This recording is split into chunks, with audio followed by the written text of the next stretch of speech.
Hi Mercedes, I'm an artist for KI. I've spent many years contributing to Wizard 101 and now various mobile projects too. It's been so long, almost 14 years for me now, and there are so many memories I almost don't know where to begin. When I think back to those early days of Wizard though, the greatest memories for me are behind the scenes, the people. There's one person in particular, Greg Hargrove, who meant a ton to me. This topic may not be exactly what you're looking for relative to Wizard 101 the game, but it's so important for me that I had to share it. Greg was the person responsible for defining the foundation of Wizard 101's character art style, from Merle Ambrose, who was originally a much shorter ice professor with an ear trumpet, to Lydia Greyrose, who was a full-size headmistress in a gray and rose-colored dress. And so many of the other memorable Wizard City characters. Wizard 101 wouldn't look the way it does without Greg. He was responsible too for giving me the opportunities to do more and learn more as a rookie artist. Sadly, he passed away this last year. In my eyes though, through Wizard 101, his memory will live on forever. When I first started at King's Isle, Greg hired me as an animator. From day one, I was always looking over his shoulder though, watching him create characters, and he was a huge influence on me and a big inspiration. I loved the art style he was creating. It was cool, it was fun, it was silly, and it was serious all at once. It was exactly the type of artwork that I personally loved and admired. Greg was also cool and fun and silly and serious all at once too. I admired him as a person as well.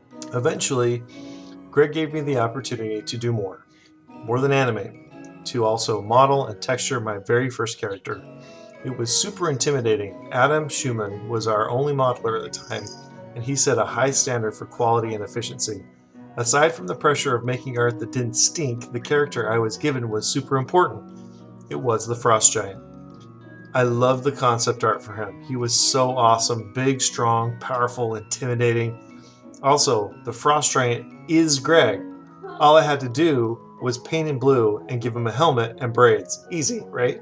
Not really. I had to work super hard to make it happen. I learned a lot, mostly how to not model a character, but he was super fun to make. He was the first stepping stone for me to having gone on to create dozens and dozens of Wizard characters.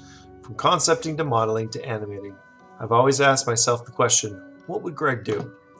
Here's another fun one. I only animated him, but the Fire Elf is Adam Schumann too. And of course, Jeff Toney is the Gobbler. I assume you know of Cheese Day and Cake Day and Barbecue Run Day and Bread Run Day and his affinity for pickles?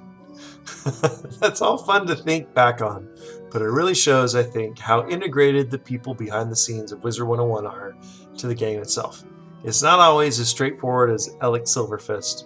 Beyond the fantasy of the fiction, there is so much of our own reality embedded into the game. When I look at Wizard 101, I see real people. When I see Bamboo, I see Eric McKinney. When I see Malistaire, I see William Haskins. When I hear Gamma, I hear TJ O'Leary, and on and on and on. So I don't know if that's the type of story you're looking for or not, but I hope it's something interesting at least. Thank you, Evan Calderaro. P.S. Here's some visual trivia I didn't even know the answers to. How many fingers is a Wizard 101 human supposed to have? 4? 5? Who knows? Is a Marleybone dog supposed to have a tail? Yes? No? Maybe so? Thank you both Evan and Tom for taking the time to make this interview possible. I hope everyone enjoyed watching.